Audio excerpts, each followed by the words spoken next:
11:02 de la mañana, buenos días, de nuevo nos conectamos, esta vez para conversar con don Eli Feinsay para hacer un análisis de lo que sucedió ayer en la Asamblea Legislativa con el cambio del directorio, de estas alianzas que se dieron entre el Partido Liberación Nacional, Acción Ciudadana y finalmente Restauración Nacional. Al final de la jornada ponen a Carlos Ricardo Benavides a la cabeza de la presidencia de la Asamblea Legislativa, pero no solo eso, sino también sobre el informe de labores que va a presentar el presidente Alvarado. En escasas 4 horas estará dando su primer año de rendición de cuentas, su primera rendición de cuentas tras un año convulso que también ha generado mucha insatisfacción por parte de algunos sectores, muchas deudas por quienes reclaman reactivación económica y una lucha contra el grave porcentaje de desempleo que nos está atacando. Bueno, eso va a ser en la tarde, pero ¿cómo podemos leer las alianzas? ¿Quiénes son los grandes ganadores y los grandes perdedores de este 1 de mayo? Don Eli Feinsay nos ayuda a entenderlo. Buenos días, don Eli. Buenos días, Michael, y buenos días a toda la audiencia. Un placer, como siempre, estar por acá. Un 1 de mayo interesante. Interesante. ¿Le sorprendió algo de lo que sucedió ayer, don Eli? No de los resultados, porque me parece que ya desde un par de días antes estaba claro qué iba a ser. Me sorprendieron al final de cuentas las actitudes de algunas fracciones que realmente apostaron a perder y la pegaron, ¿verdad? Pero en términos generales los resultados fueron los esperados, ¿verdad? Empecemos por los que no quedaron en el directorio, que tenían claro interés, y es esta alianza que establece el Partido Unidad Social Cristiana junto con el partido, bueno, con el bloque Nueva República, bloque que está a la cabeza Jonathan Prendas, quien fue el asesor de Fabricio Alvarado y que es muy cercano a Fabricio Alvarado. Ayer este bloque pierde una diputada, porque una de las diputadas se traslada o vuelve a su casa original con Restauración Nacional, entonces ahí pierde un voto, pero además no les funcionó esa alianza entre los cristianos y los socialcristianos. Yo había hecho el comentario aquí la semana pasada de que esa escisión que se dio dentro de Restauración Nacional en realidad fue una escisión a lo largo de la línea del eje PLN-PUSC. Recordemos que los evangélicos históricamente no votaban en bloque evangélico. Los evangélicos votaban por Liberación, por la Unidad, por el Frente Amplio, dependiendo cada uno de sus preferencias políticas. Porque había dos partidos evangélicos. Había dos partidos evangélicos, pero además sacaban 1 o 2 diputados cada uno, no 14 como sacaron esta vez, ¿verdad? Y entonces, o sea, históricamente el evangélico era una persona que, a pesar de, o teniendo sus creencias, votaba de acuerdo a lo que consideraba era el interés mejor del país y el partido que se lo representara, no importa si eso era Liberación, la Unidad, etcétera, ¿verdad? Y en estas elecciones se da una situación donde el voto se polariza y se polariza justamente alrededor de temas morales, temas en los cuales la religión tiene mucho que decir.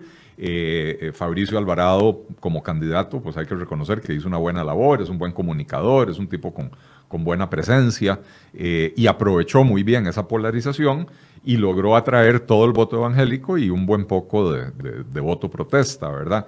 Pero finalmente ese quiebre que se dio a lo interno de Restauración Nacional fue un quiebre entre los que siempre han sido más afines a Liberación Nacional, que se quedaron con don Carlos Avendaño y el diputado Cruikshank, y quienes han sido más afines a la Unidad Social Cristiana, ¿verdad? Entonces, por eso para mí los resultados de las votaciones de ayer no me sorprendieron. El hecho de que Restauración Nacional no hubiera anunciado su apoyo a la propuesta de Carlos Ricardo Benavides hasta un día antes, me imagino que era parte del proceso de negociación, de tratar de sacar algo más o de imponer algo en agenda o obtener el puesto que obtuvieron en el directorio, pero era evidente que se iban a ir de ese lado, ¿verdad? Lo del PUSC y Nueva República fue una apuesta perdedora porque de entrada pusieron una condición excluyente y es hagamos un directorio de oposición sin el PAC, ¿verdad? Y eso a Carlos Ricardo Benavides no le convenía, ya tenía amarrado ese apoyo del PAC y con el apoyo del PAC y 2 o 3 diputados más tenía suficiente para ganar, ¿verdad? Y probablemente Carlos Ricardo Benavides también ya sabía que tenía amarrado el apoyo de Restauración Nacional. Entonces, al entrar con esa propuesta de directorio de oposición pura, que no caló, además, en una asamblea legislativa que se ha distinguido por ser muy negociadora, ¿verdad? En el último año, la asamblea ha logrado acuerdos entre... Más bien es bien visto esas alianzas. Sí. De hecho, sí, o sea, lo cual es muy bueno, ¿verdad? Y en parte se debe a la debilidad del PAC, ¿verdad? Porque yo tengo que decir, lo he dicho en otras ocasiones, que Otón Solís le hizo un enorme daño a este país satanizando el concepto de la negociación política y de los pactos. Los pactos son malos cuando son oscuros y no hay transparencia. Pero cuando se negocia con transparencia y se conocen los resultados de esa negociación, es la única forma de avanzar en democracia, sobre todo en un Congreso tan fragmentado como el que tenemos ahora, como el que tuvimos en el periodo presidencial anterior también, donde no se lograron esos pactos, ¿verdad? Entonces fue un Congreso bastante más entrabado. Al PAC le costó mucho quitarse eso, hasta que se vieron en absoluta minoría en el Congreso. O sea, con el gobierno, pero con solo 10 diputados en el Congreso. Bueno, de hecho el discurso ha cambiado. Doña Paola Vega decía, lo dijo en el Congreso en una intervención y lo decía aquí hace 3 días, decía, es que uno como oposición, cuando no ha sido gobierno, es muy irresponsable.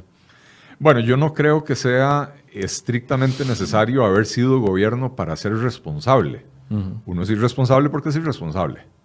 O porque es populista. O porque es populista. Y entonces echarle la culpa a que es que no ha sido gobierno, no, perdón.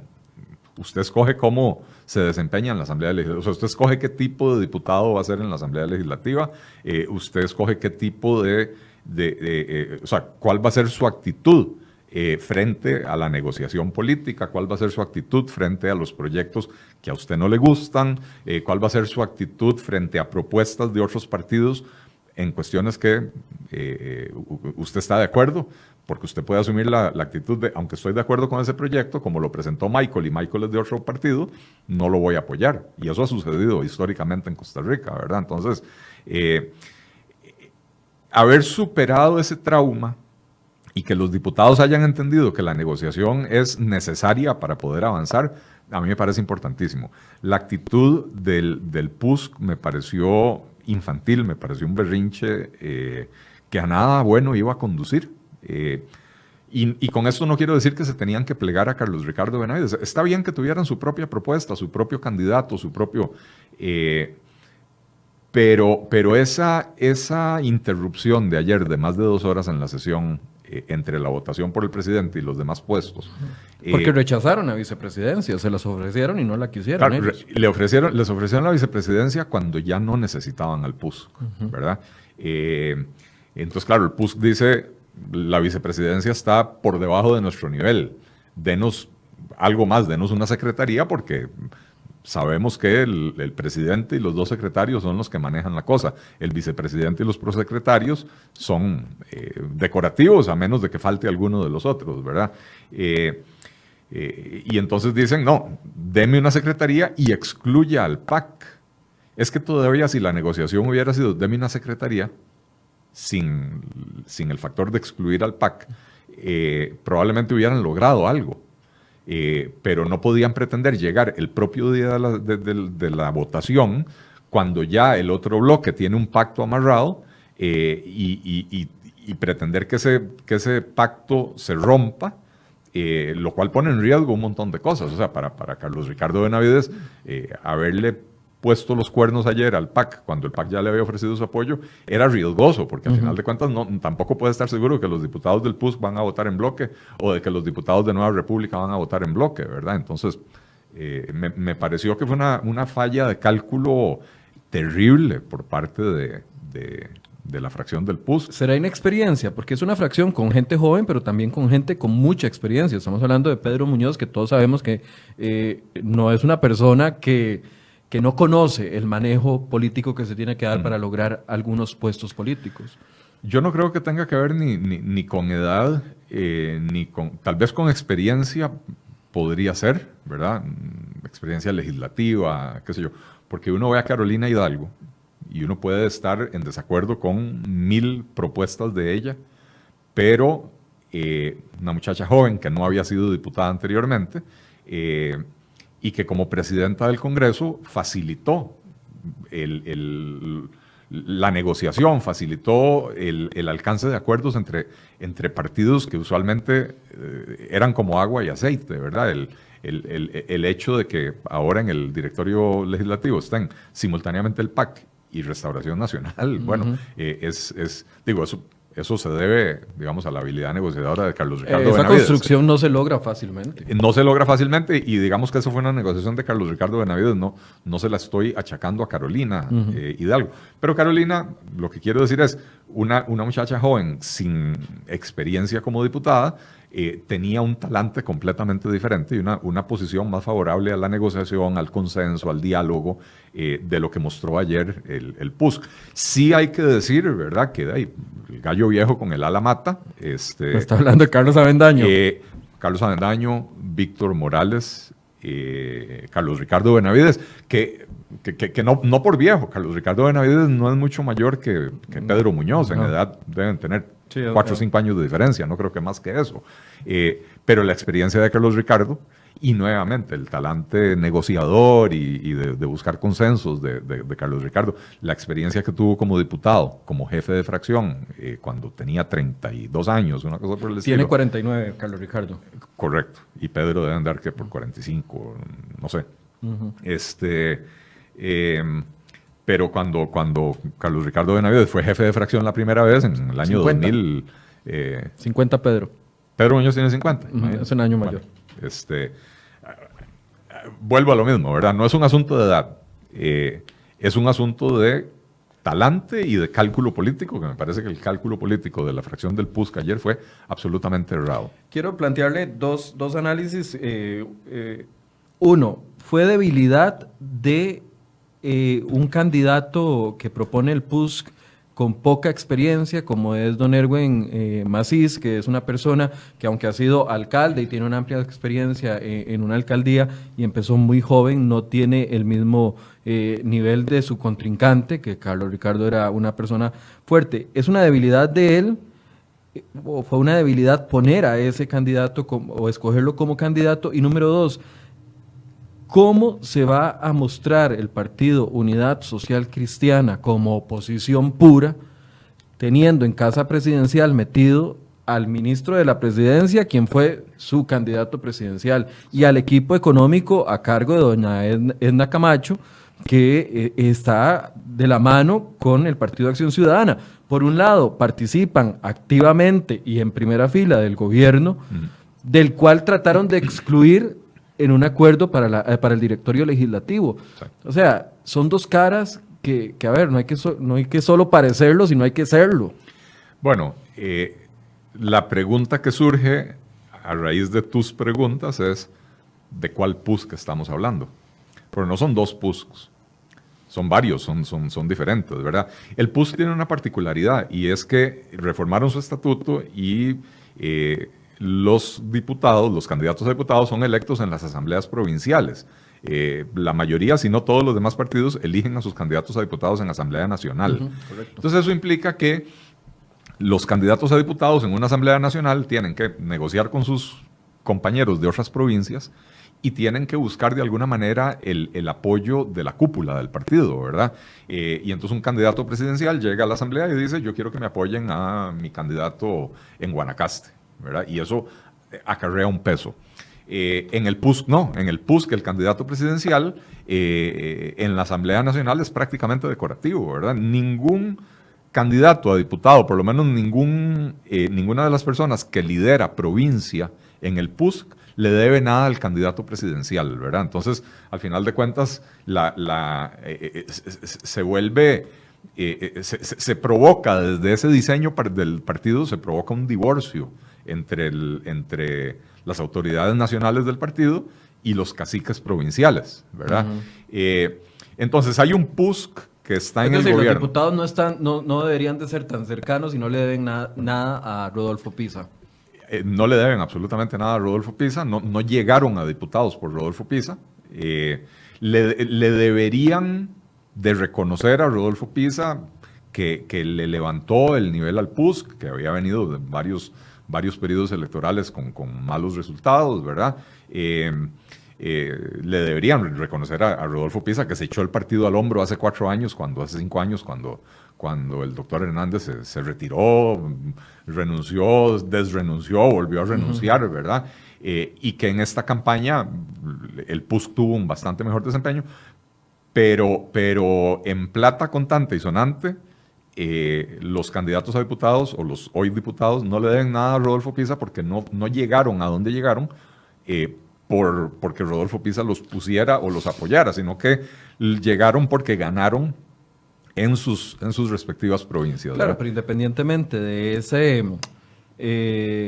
esa relación, digamos, diputados ex candidato, digamos, que es muy cercana, por ejemplo, en el bloque de Fabricio con los diputados de Nueva República, sí. Independientemente de eso es a lo interno, pero es que desde afuera uno no ve 2 o 3 o 4 o 5 partidos de Unidad Social Cristiana. Claro que uno los ve. Claro, o sea, uno... digo, en ese quiebre de que Rodolfo Pisa...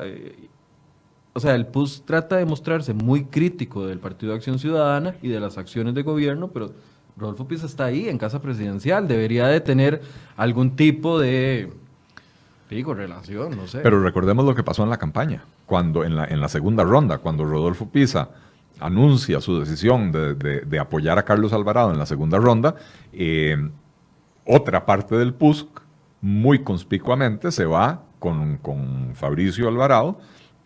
Hacen un acto público donde presentaron a, no me acuerdo, 35, no sé cuántos dirigentes, o 150, ya no me acuerdo la cantidad, dirigentes social cristianos dándole la adhesión a Fabricio. Evidentemente, el partido se partió en ese momento. Entonces, de ahí ya estamos hablando de 2 PUSCs. Uno que está en el gobierno y uno que se cree en la oposición. Pero además, cuando uno ve la fracción del PUSC, no es una fracción. Es una federación de diputados independientes. O sea, en realidad, entre Erwin Macís y Pedro Muñoz no hay una magnífica relación.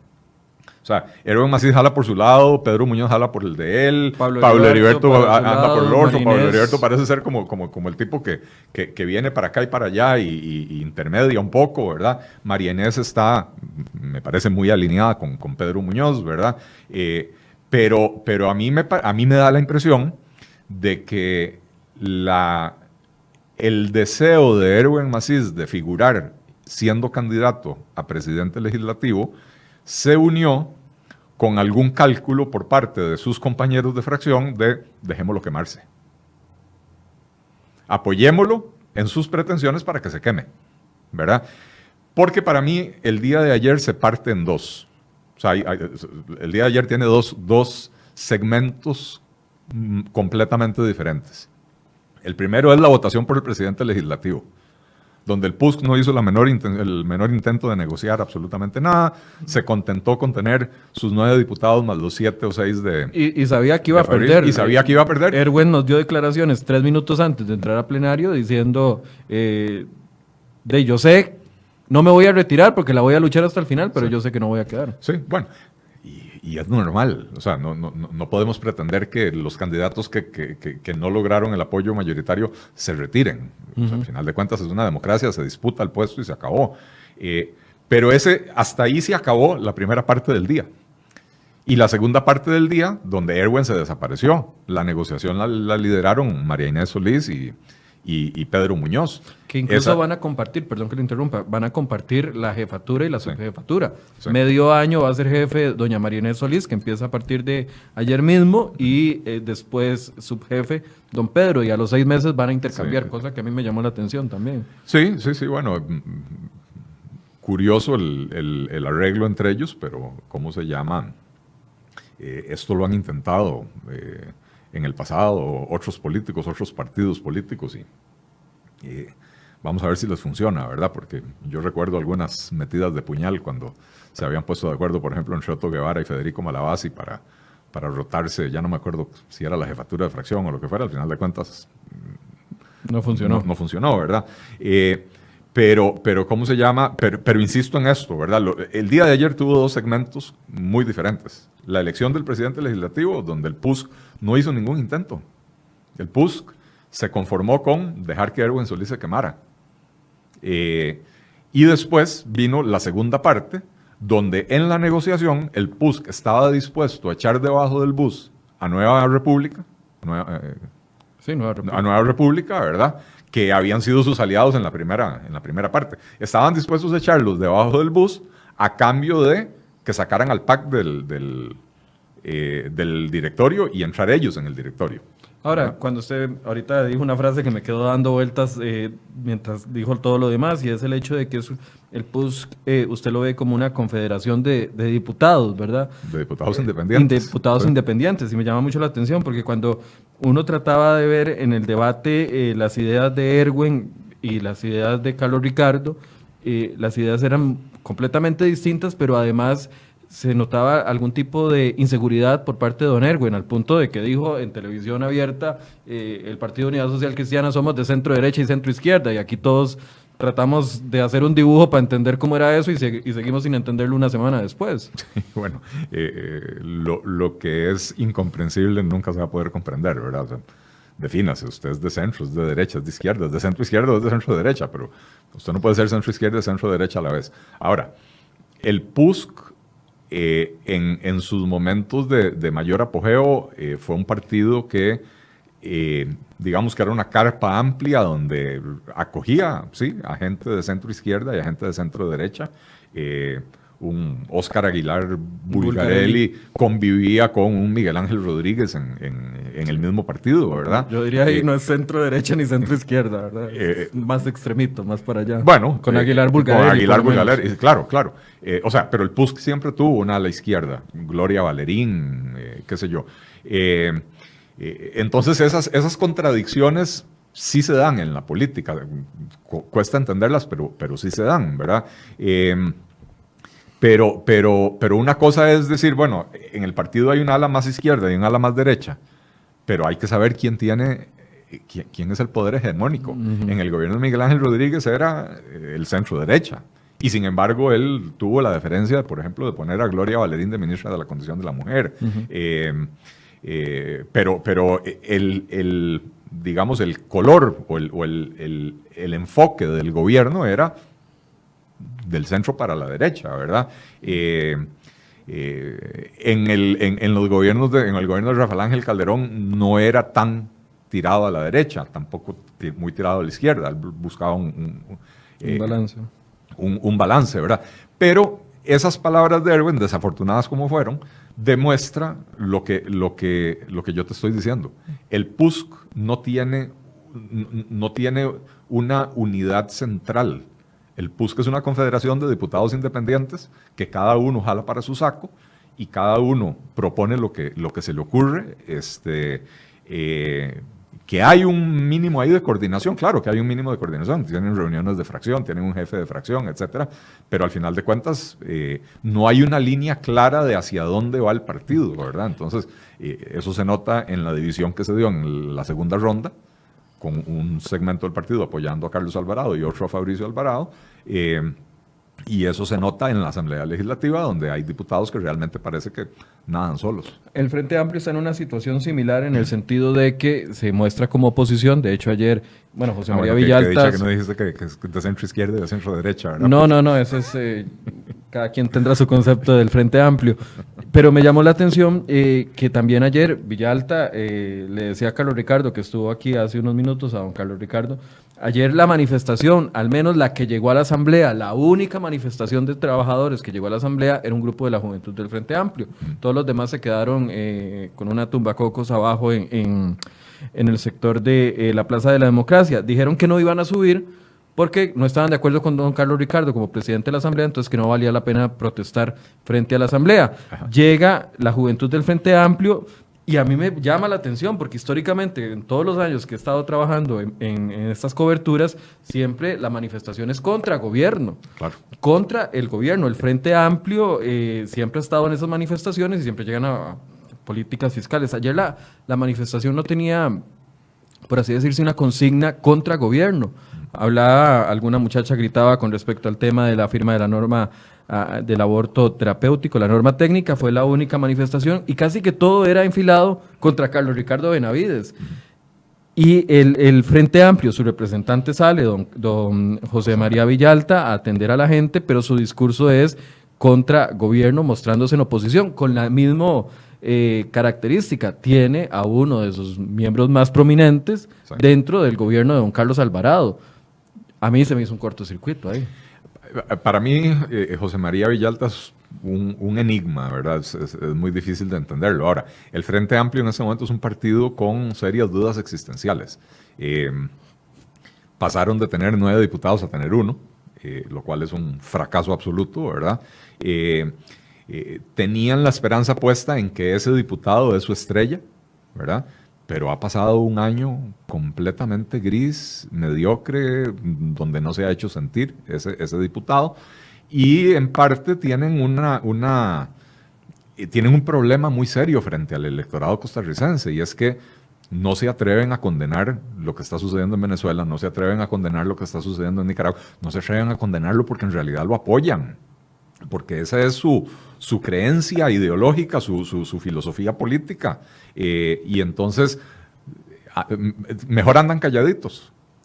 Antes que condenar a Maduro o antes que apoyar a Maduro, mejor se quedan callados. Entonces, a mí, por lo menos, me da a entender que este silencio relativo de José María Villalta es porque no sabe cómo reaccionar. Sabe que si apoya a Maduro o apoya a Ortega, o sabe que si no condena abiertamente a Maduro y a Ortega, cualquiera de las dos situaciones, va a quedar mal con el electorado, ¿verdad? Entonces no tiene para dónde coger. Ahora, y la base del Frente Amplio, claramente lo que sucedió en las elecciones 2014, donde creció aquel Frente Amplio con 14 diputados y aquella explosión que hubo en la primera ronda, claramente ya eso no existe.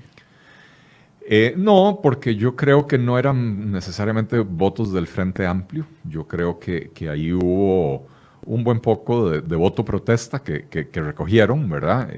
Villalta supo venderse muy bien como un tipo que aparentaba ser moderado, ¿verdad? Que no era ese comunista rancio, bueno, por lo menos así se trató de vender, ¿verdad? Que no era de ese comunismo rancio de los años 70, qué sé yo. Y ¿cómo se llama? Fue un diputado muy vocal, que se hizo escuchar en absolutamente todas partes, ¿verdad? Y el hecho de que nunca han estado en el poder implica que tampoco tenían ningún escándalo de corrupción.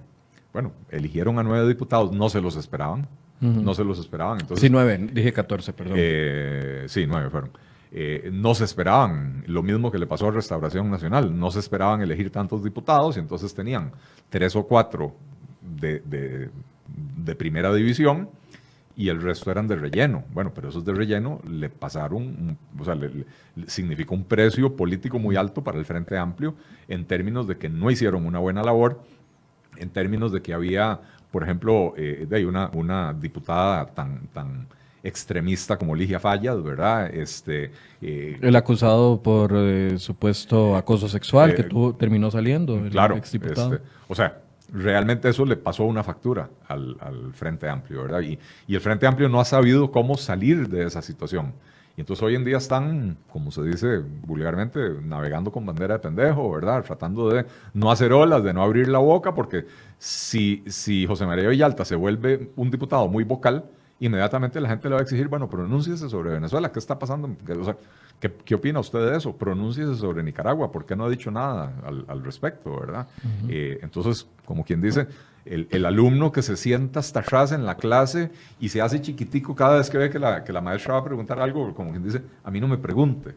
Así está José María Villalta. Cerremos ya este capítulo de los que no quedaron en el directorio con el bloque Nueva República, que ayer se lleva un golpe porque pierde una de las diputadas, toma la decisión de dejar a Jonathan Prendas y su grupo y acercarse de nuevo a don Carlos Avendaño en un día donde Carlos Avendaño logra lo que sabe hacer muy bien, y es meterse en política sin estar en la primera plana de la fotografía. Así es. Para Nueva República fue un día fatal, igual que para el PUSC, ¿verdad? Fue un día fatal.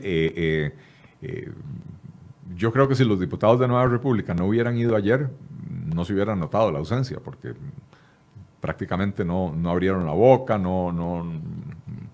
estaban como resignados a que no iban a hacer nada el día de ayer, ¿verdad? Perdieron a una diputada, vieron cómo su archirrival dentro de su campo evangélico se logró montar con un puesto importante en el directorio legislativo, ¿verdad? Y bueno, ahí sí la inexperiencia les pasó una factura importante, ¿verdad? Realmente en esa fracción, en esa subfracción, no hay nadie de verdadero peso que pueda dirigir el asunto. La persona que venía descollando, que era Jonathan Prendas, quedó muy golpeado con el tema del viaje a España y los cuestionamientos, ¿verdad? Entonces, ese es otro que ahora más bien anda calladito. Mejor no abro mucho la boca para que no me hagan muchas preguntas. Para mí, los grandes perdedores, definitivamente, y bueno, creo que esto es llover sobre mojado, los grandes perdedores del día de ayer fueron el PUSC, Nueva República, y uno tercero que no hemos mencionado. Frente Amplio, dije yo también. No, el Frente Amplio fue a hacer lo suyo. Frente Amplio siempre vota en solitario, nunca participan en las negociaciones, el Frente Amplio siempre se autopostula y tiene sus propios votos y nada más, ¿verdad? Entonces, en ese sentido, el Frente Amplio el día de ayer no le hizo más daño.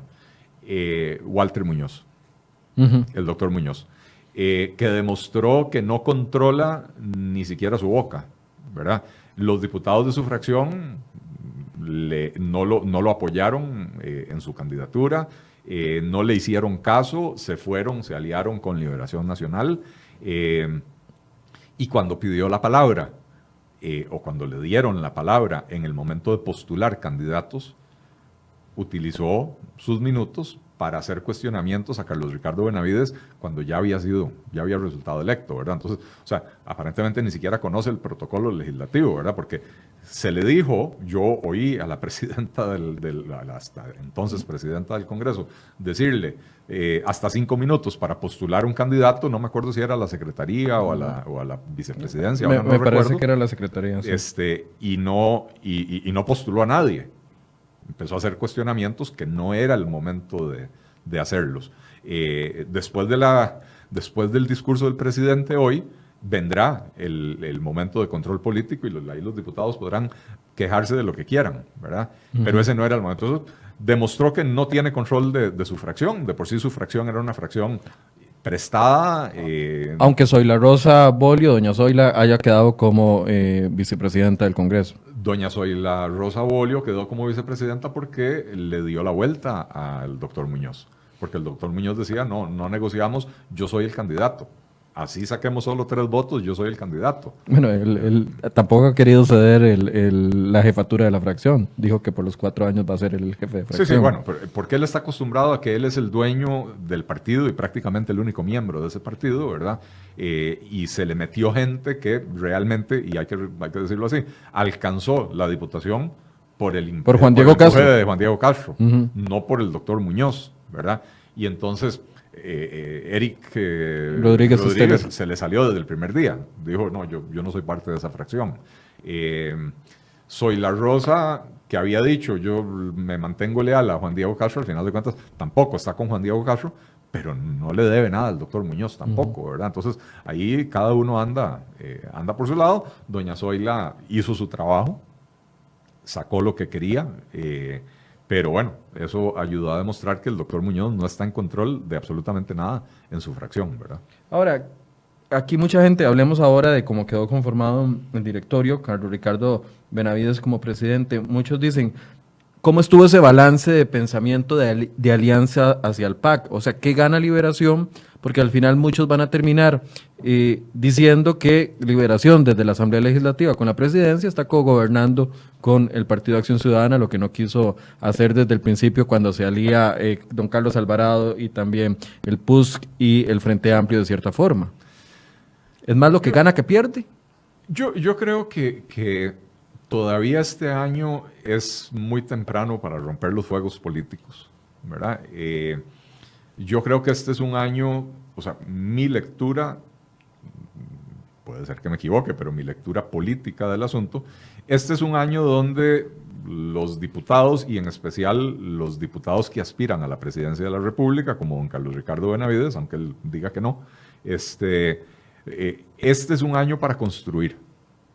Y ahí fue donde se equivocó el PUSC.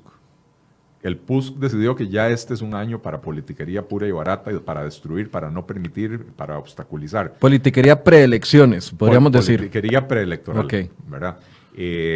Y Carlos Ricardo hizo el cálculo de este es un año para construir, este es un año para demostrar, a ver, una persona que se muestra como conciliador, capaz de negociar posiciones, o sea, de conciliar posiciones diferentes, de negociar, de ceder, de obtener logros, es una persona que al final de cuentas se proyecta como un estadista. Yo no sé si Carlos Ricardo es el estadista o no, pero por lo menos está haciendo bien su jugada desde esta perspectiva, ¿verdad? Y entonces él, claro, él tiene todo este año para construirse una imagen de conciliador, de buen negociador, se escuchar a todas las partes, aunque tengan posiciones distintas. Pero además tiene que complementarlo con logros. No puede ser simplemente, no, yo soy muy buena gente y escucho a todo el mundo, que si no tiene logros importantes, le va a salir el tiro por la culata. Y los logros importantes tienen que venir en términos de lo que el gobierno no está queriendo impulsar. Porque todo el mundo espera de un partido de oposición que, con el poder que tiene desde la presidencia legislativa y la mayor fracción, que empuje al gobierno en ciertas direcciones. El tema de reactivación económica, etcétera. Desempleo. Desempleo. Ojo que el tema, el acuerdo firmado entre Carlos Ricardo Benavides y el PAC, y entiendo que finalmente lo firmó también Carlos Avendaño. Restauración Nacional, sí. Restauración Nacional, es un acuerdo muy genérico, donde se habla de grandes temas, pero no de proyectos específicos. Y eso nos tiene que dar la señal clara de que no hay acuerdo en muchos de esos temas. O sea, estamos de acuerdo en discutir empleo público. Yo esperaría que la posición de Liberación Nacional y de la Unidad y de todos los partidos de oposición sea exigir un proyecto de empleo público, no como el que presentó el gobierno, que es un proyecto que está diseñado para incrementar el gasto público en tiempos de crisis fiscal. Entonces hay que buscar un proyecto de empleo público que como mínimo no aumente el gasto público y que genere un ahorro paulatino, progresivo, a lo largo del tiempo. Con lo cual no va a estar de acuerdo la fracción del PAC. Hablan de eurobonos. Bueno, todo el mundo está de acuerdo, casi todo el mundo está de acuerdo con los eurobonos. Pero no en el monto. Pero Liberación, si usted le pregunta a la Unidad, le van a decir 1.500 millones de dólares, no más que eso. Usted le pregunta a Liberación, va a decir 2.000, 3.000 millones de dólares. Usted le pregunta al gobierno o al PAC y le van a decir 6.000 millones de dólares, ¿verdad? Entonces, tampoco hay un acuerdo de fondo ahí. Sí, ahora nos decía que la cifra exacta es 1.500 millones y por un año, y después vemos. Eso es lo que decía don Carlos Ricardo en este momento, cuando el gobierno, el mismo presidente hace una semana salió diciendo, por favor, 1.300 2019 y por lo menos 1.200 2020 para podernos endeudar y ir sacando esto adelante. Sí. Insisto, eso es un tema en el que el único acuerdo que hubo es que hay que impulsarlo, pero no hay un acuerdo sobre cómo se va a impulsar, ¿verdad? ¿Eso se puede considerar como un acuerdo light, como dice don José María Villalta? No sé en qué sentido lo haya mencionado él como un acuerdo light. Creo, nuevamente, que esta Asamblea Legislativa ha demostrado tener una buena disposición para negociar, para conversar, para buscar acuerdos, y entonces el hecho de que se pongan de acuerdo de que, bueno, hay que impulsarlo, pero negociamos los detalles, podría ser que eventualmente haya una negociación de esos detalles y que se logre un acuerdo y un consenso, ¿verdad? Pero de entrada no están de acuerdo el PAC y Liberación en eso, no están de acuerdo el PAC y Liberación, bueno, a ver, no están de acuerdo el PAC y el resto del país en materia de empleo público. Yo esperaría que Liberación Nacional asuma un papel fuerte en eso, ¿verdad? Algunos decían también, ayer... Ajá, adelante. Pero no, y también, a pesar de que el PUSC quedó afuera, que el PUSC ojalá entre y haga un trabajo constructivo, un trabajo propositivo, porque es necesario que se defienda, que sí, que la reforma del empleo público es importante, pero es importante sin aumentar el gasto público, que los eurobonos hay que verlos únicamente como una herramienta para mejorar el perfil de la deuda costarricense, pero que no puede ser un cheque en blanco para que el gobierno gaste sin restricción, y que entonces si se van a aprobar eurobonos en la cantidad en la que se apruebe, tiene que ser estrictamente amarrado a la aprobación de otros proyectos como reforma del Estado, como empleo público, etcétera, que signifiquen un ahorro importante. Claro, porque aquí muchas personas estábamos reclamando lo que usted dice bien claro, ¿verdad? Sí, hubo un gran consenso y un gran impulso y un músculo fuertísimo por parte del Partido de Acción Ciudadana para la aprobación de la reforma fiscal. No se ve lo mismo con proyectos que vayan a generar empleo o proyectos que generen lo que es reactivación económica. Y con el agravante de que están presentando proyectos de ley como gobierno que no tienen contenido presupuestario. Era lo que le comentaba y le preguntaba a don Carlos Ricardo Benavides. Por ejemplo, la ocurrencia esta de transformar Recope. ¿De dónde va a salir el monto para sustentar esta transformación de Recope que no se convierta en una gastadera de plata de los eurobonos? O sea, todos nos lo podemos preguntar, claro, y con justa razón. ¿O de dónde van a salir los fondos para que se aplique a como lo está proponiendo el gobierno el plan de descarbonización? Que lo presentan como un gran plan. Claro, todos estamos de acuerdo con eso, pero a ver, dónde está el dinero para eso? Porque no estamos en condiciones para hacer grandes inversiones en proyectos que aunque sean muy bonito venderlos a la ciudadanía, al final y al cabo nos cuesta muy caro a nosotros, porque no son ellos los políticos los que lo pagan, lo pagamos nosotros. Es que el problema es que no ven desde el PAC y en general en el entorno político costarricense, no ven que el dinero, cuando vos preguntas a dónde está el dinero para hacer todas estas cosas, el dinero está en no transformar Recope, en cerrarlo, o transformarlo, sí, para reducirlo a su mínima expresión, una entidad que administra una infraestructura de trasiego, que es el oleoducto y sus tanques de almacenamiento. No ocupa 1.800 empleados para eso. Y abrir la importación.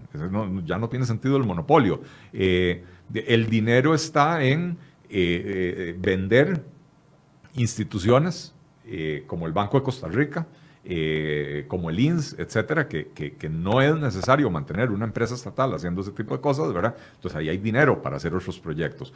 El dinero está en cerrar las instituciones que están provocándole pérdidas al Estado costarricense. El dinero está en fusionar 45 programas antipobreza para administrarlos de una manera más eficiente y poder ahorrar un poco de recursos sin disminuir la ayuda a la gente pobre, ¿verdad? En eliminar ese montón de exoneraciones que hay, más de 1.400. Bueno, eliminar exoneraciones, cerrar portillos para la evasión y la ilusión, por supuesto que es importantísimo, ¿verdad?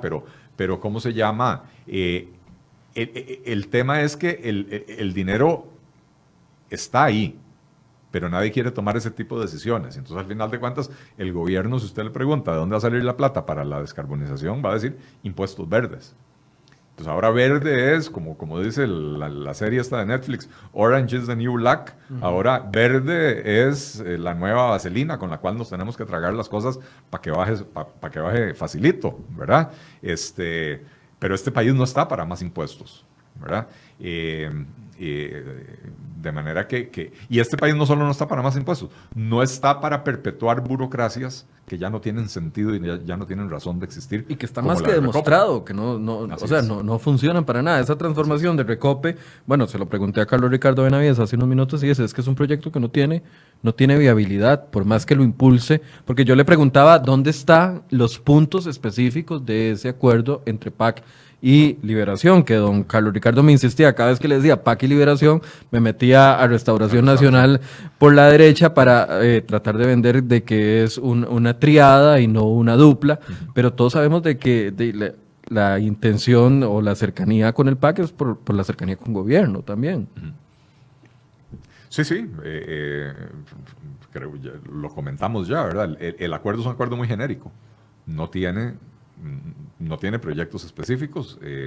Me pareció ver en una entrevista a Carlos Ricardo Benavides defendiendo el hecho de que no estamos hablando de proyectos específicos, sino de temas generales. Bueno, me parece que es una buena técnica de negociación. Es más fácil ponerse de acuerdo sobre aspectos generales. El diablo se esconde en los detalles. Cuando vengan los detalles vendrá el pleito, ¿verdad? Pero si se mantiene esa filosofía en la Asamblea Legislativa, por lo menos en este segundo año, de que hay que negociar, de que hay que buscar acuerdos, de que hay que impulsar proyectos, ojalá para el bien del país, ¿verdad?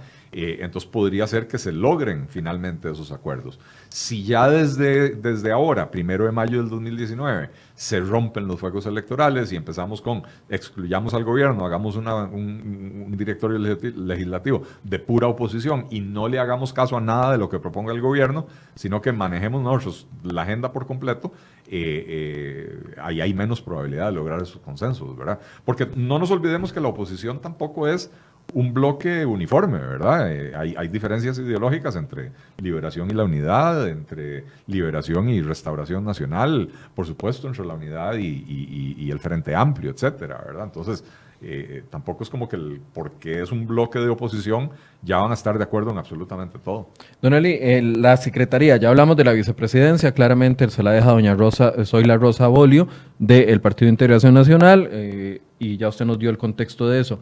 La primera secretaría que queda en manos de Laura Guido, una diputada que se ha enfrentado directo en las comisiones, o por lo menos en la comisión de la Procuraduría de la Ética, que investiga el destino que se le dio al informe de Luis Guillermo Solís. Doña Laura se ha opuesto a todas las iniciativas que los otros 6 diputados han aprobado. Por ejemplo, llevar a la expresidenta de la Junta Directiva del BCR a comparecer. Se opuso también a llevar a Molina, al ex directivo del Banco de Costa Rica.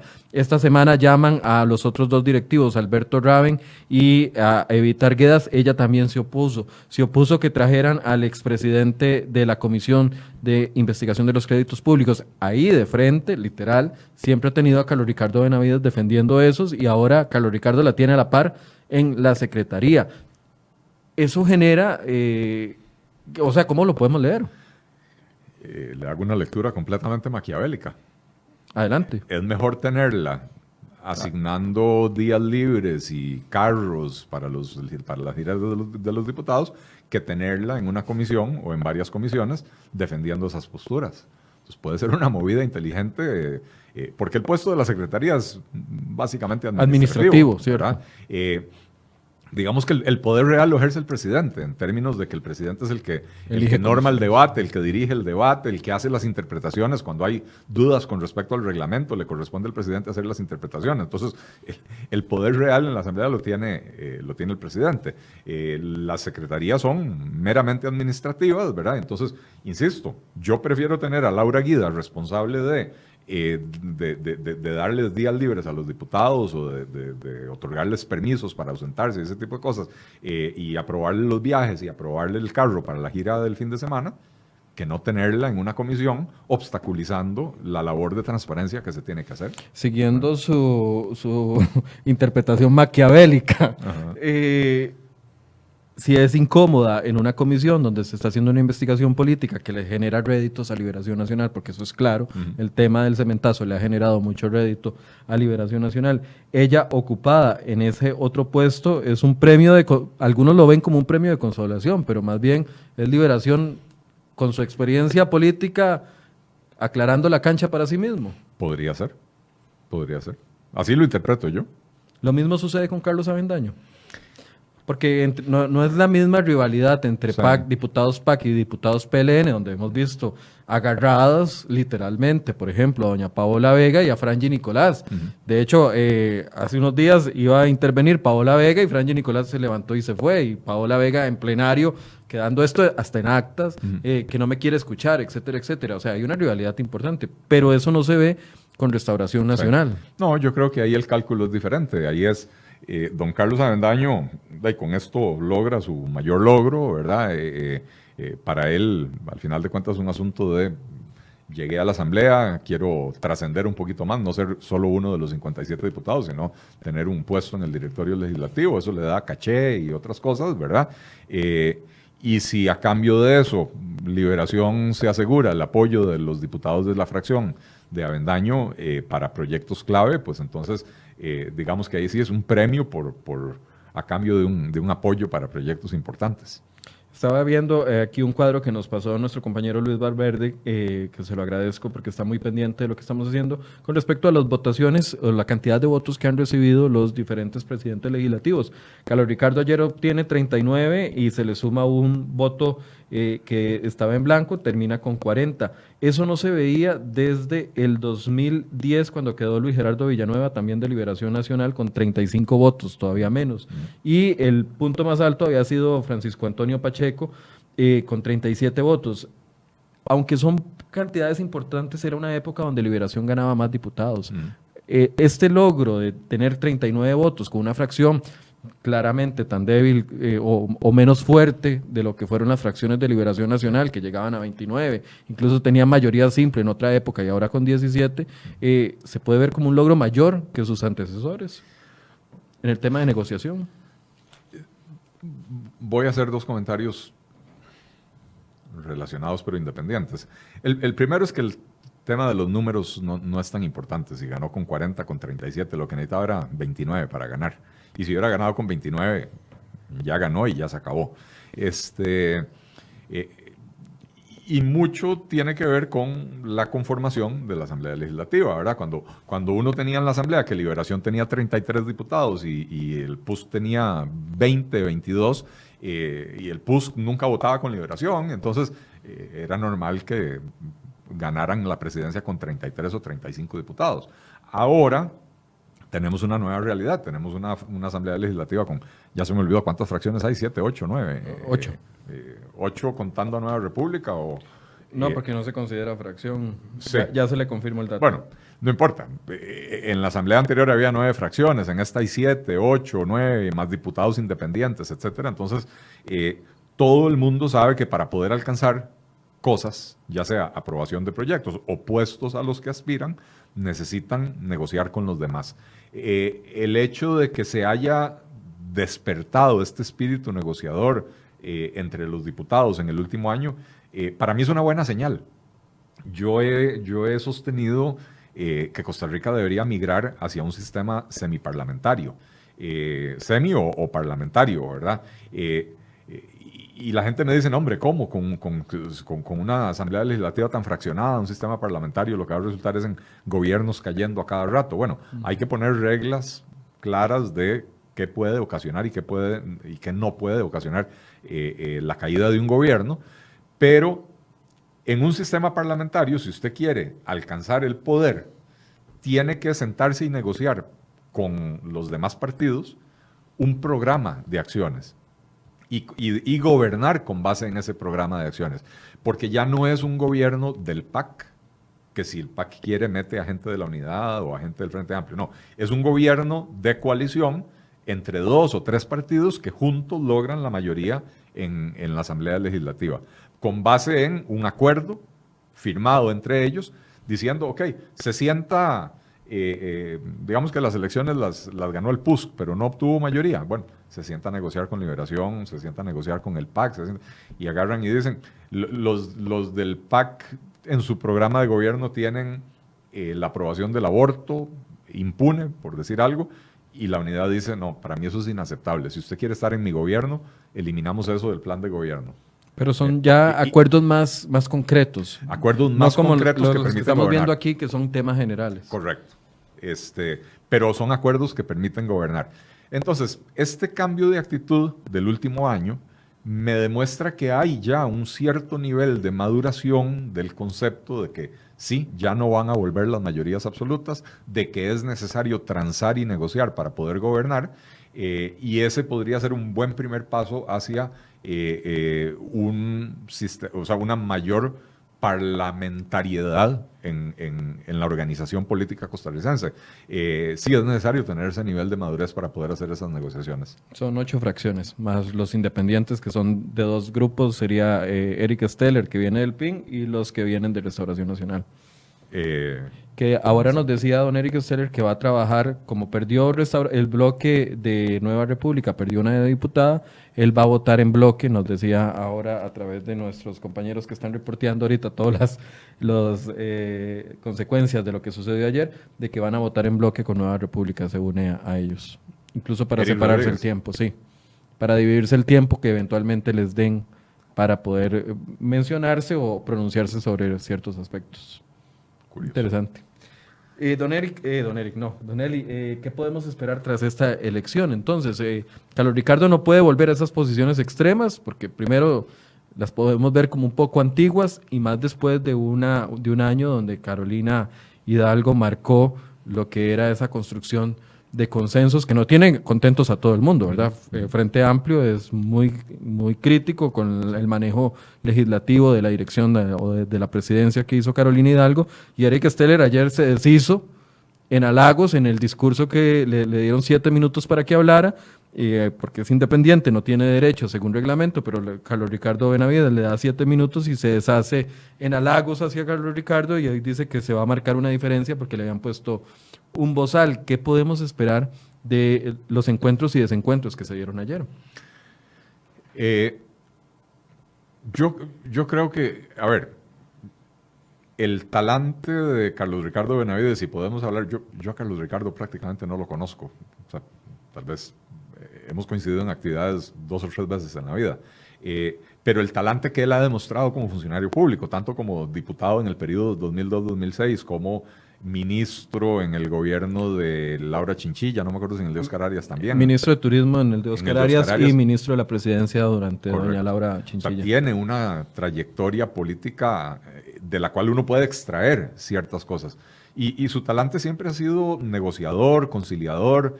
Yo creo genuinamente que él va a tal vez dejar pasar unos días para que se calmen las aguas y va a buscar un acercamiento con la unidad. Al final de cuentas, yo creo que él lo que va a querer es tratar de poder construir consensos alrededor de proyectos importantes para el país, y en el PUSC tiene un aliado importantísimo en materia de reactivación económica, claro, de disminución del gasto, de eurobonos, etcétera, ¿verdad? De empleo público. Empleo la público. visión de empleo, claro, público público que tienen ambos. Claro. De manera que yo sí creo que él va a buscar ese acercamiento. Me parece que en términos generales manejó bastante bien la situación ayer. No siento que haya habido grandes roces. O sea, al final de cuentas, yo creo que los mismos diputados de la unidad saben que lo que ellos hicieron fue un intento desesperado de último minuto por imponer condiciones que nadie les podía aceptar, ¿verdad? Si no lo sabían ayer, después de hoy, mañana, el fin de semana, tendrán que sentarse a analizar, a pensar, a hacer introspección y darse cuenta de que metieron las patas hasta el fondo, ¿verdad? Entonces, creo que a ver, es una buena... o sea, hablamos bien de Carolina Hidalgo en términos de esa inteligencia emocional que tuvo y que supo fomentar el diálogo y buscar acuerdos. Y yo hablo bien de ella en esos términos, no en términos ideológicos. Nos separan muchísimas cosas, tenemos diferencias de opinión importantes en muchos temas, y sobre todo en su defensa de Luis Guillermo Solís, ¿verdad? Es que las mujeres del PAC, llama la atención, ¿verdad? Las mujeres del PAC son muy leales a Luis Guillermo Solís, no solo doña Carolina Hidalgo, quien se deshizo en alabos durante la revelación de la fotografía, la misma Paola Vega, la misma Nilsen Pérez, o sea, son diputadas que es subjefa de fracción, son diputadas con mucha voz, con mucha intervención en plenario, y son muy leales a Luis Guillermo Solís las tres. Sí, bueno, yo no había hecho el análisis por género, digamos, no me había dado cuenta, pero sí. Es que razón. Cuesta escuchar a un hombre del PAC hablando bien de Luis Guillermo Solís, no lo vemos en Víctor Morales Mora, no lo vemos en Enrique Sánchez, en esos diputados que tal vez son los que más se relacionan con prensa, pero las mujeres sí le entran y le entran fuerte a la defensa. Bueno, Víctor no es un hombre de Luis Guillermo Solís, nunca lo ha sido. Aunque trabajó en su gobierno. Sí, bueno, pero lo sacaron muy feo. O sea, a Víctor lo sacaron por un error que cometió, que palidecía en importancia a la par de lo que hicieron muchos otros ministros y presidentes ejecutivos que sostuvieron hasta el último día, ¿verdad? El mismo Sergio Alfaro, con las revelaciones que ha hecho doña Mónica Segnini, el mismo Melvin Jiménez, etcétera, etcétera. Así es. El mismo Welmer Ramos, al final de cuentas, con todo el tema del cementazo, que yo insisto, yo no creo que Welmer Ramos haya sido un perpetrador en materia del cementazo, pero ahí se puso, ¿verdad? Se prestó y cometió errores importantísimos y sin embargo lo premiaron con una diputación, ¿verdad? Entonces, sí, de Víctor Morales uno no espera definitivamente que haga una defensa de Luis Guillermo Solís. No creo que tenga un solo motivo para querer hacer esa defensa. De Enrique Sánchez me sorprende un poco más. Y de ahí para afuera, los diputados hombres del PAC. Pues, perfil bajo. Un perfil muy bajo, ¿verdad? Entonces, eso. Digamos que hasta ahí llega el análisis de género. Pero volviendo a lo que yo decía, tengo diferencias muy importantes con Carolina en materia de propuestas, ¿verdad? Pero en su forma de dirigir el Congreso me parece que fue bastante exitosa, bastante inteligente, perfil muy bajo, pero eso no quiere decir que no estaba haciendo nada, simplemente que estaba haciendo las cosas de acalladito, sin protagonismo, para no abrir heridas, no embarrielarse su propia cancha, ¿verdad? Y en ese sentido me parece que Carlos Ricardo Benavides es una buena persona para sucederla, porque tiene ese mismo talante. Claro, tiene un perfil un poco más público, más mediático Carlos Ricardo Benavides que Carolina, pero tiene ese mismo talante de negociador, conciliador, etcétera, que creo que va a permitir continuar con ese espíritu en la Asamblea Legislativa, por lo menos por unos meses más. Ojalá, insisto, para proyectos importantes para el país, ¿verdad? Que el gobierno me da la impresión de que aprobada la reforma fiscal, ya todo lo demás le entra flojo, ¿verdad? Y entonces, me acuerdo que también lo dije aquí en este programa, no me acuerdo de qué estábamos hablando, pero que salió Pedro Muñoz en uno de los insertos diciendo que dónde estaba la agenda de reactivación económica del gobierno, y que yo le dije, don Pedro, ¿y a dónde está usted? ¿Dónde está usted proponiéndola? Porque usted como diputado puede proponerla, ¿verdad? Bueno, insisto, yo espero que de esta Asamblea Legislativa salga alguna agenda de reactivación económica significativa, mucho más agresiva que lo que el gobierno está proponiendo, que realmente no es nada. Uh-huh. Por último, hoy es el mensaje del presidente. Prometió a las 3 de la tarde dar un mensaje conciso, concreto con respecto al Estado. No envió ayer ¿se acuerda la cantidad de cajas de papel? No me acuerdo, eran 33,000 tomos, me parece. No, que envió 33,000 páginas. Eran como 70 tomos, una grabada. No recuerdo, pero era una cantidad importante, eran como 5 cajas, que yo no las veía desde los carretillos de mociones, no veía tanta página de un político para poder dar un informe, ¿verdad? Sí. Pero lo hizo Luis Guillermo Solís, ayer anunció que de hecho envió un informe electrónico, Carlos Alvarado, y hoy va a referirse con grandes deudas para el país en este primer año. Sí, insisto, yo creo que empezó bien el gobierno. Recordemos que nomás de entrada anunciaron una serie de medidas de contención del gasto. Deben haber sido unas 32 medidas que anunció la ministra Rocío Aguilar, que le estableció se enfocaron mucho en el tema fiscal, el plan fiscal, nuevamente, plan fiscal que provoca muchas divisiones, muchas diferencias de opinión, etcétera, pero que por lo menos fue un plan fiscal que por primera vez en más de 2 décadas en Costa Rica, alguien se atrevió a proponer un proyecto con elementos importantes de contención del gasto público.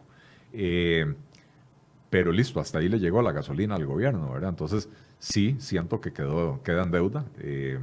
El tema de la reactivación económica, yo lo he dicho, no es algo que el gobierno pueda sacar una varita mágica y reactivar la economía. Hay que tomar medidas que van a tener efectos en el mediano y largo plazo, pero hay que empezar a tomar esas medidas hoy, porque el solo hecho de tomar las medidas empieza a generar confianza en el sector privado, empieza a generar confianza entre los inversionistas. Y entonces, posponer esas medidas, no querer tomarlas, darle tiempo al tiempo, es contraproducente para el país.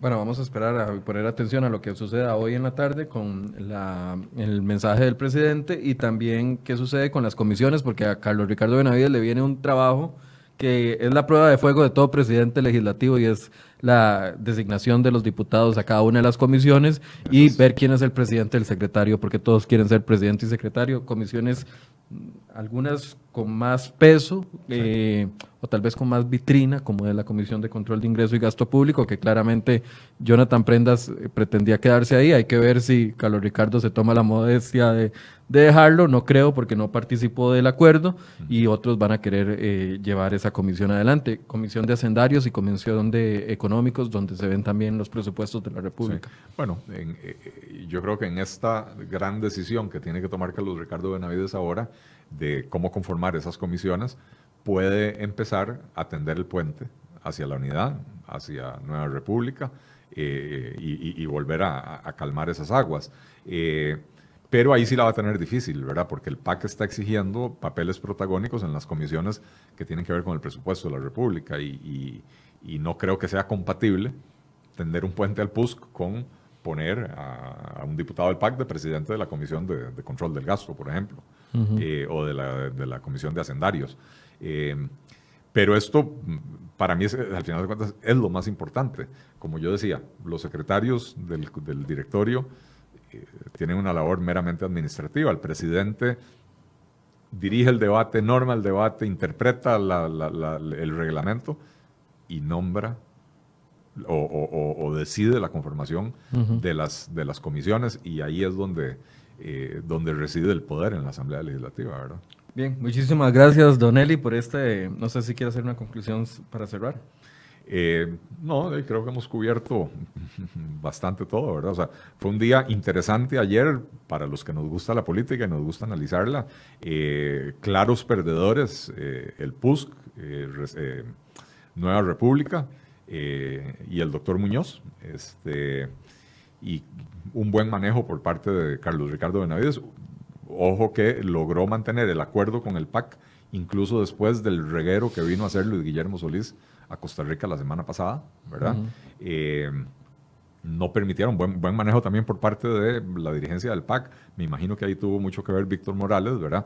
Que no permitieron que la sangre llegara al río, a pesar del intento que hizo Luis Guillermo Solís por sabotear cualquier acuerdo entre el PAC y Liberación Nacional, y por sabotear al propio gobierno, porque hay que decirlo de esa manera. Así que al final de cuentas creo que el resultado de ahí es relativamente positivo, ¿verdad? En términos de que da la impresión de que podría seguir viéndose en la Asamblea ese ambiente de buscar consensos. Bien, muchísimas gracias, Don Eli, y gracias a ustedes también por habernos dedicado esta hora y 10 minutos que hemos dedicado a este análisis, y por supuesto que vamos a estar muy pendientes de lo que suceda esta tarde en la Asamblea Legislativa. Le vamos a llevar más información a través de cerehoy.com, y mañana a las 8 de la mañana tenemos otro programa de enfoques. Vamos a hablar de lo que está sucediendo en Venezuela con nuestros analistas que nos van a acompañar el día de mañana. Los invitamos para que se conecten a partir de las 8 de la mañana. Muy buenas tardes.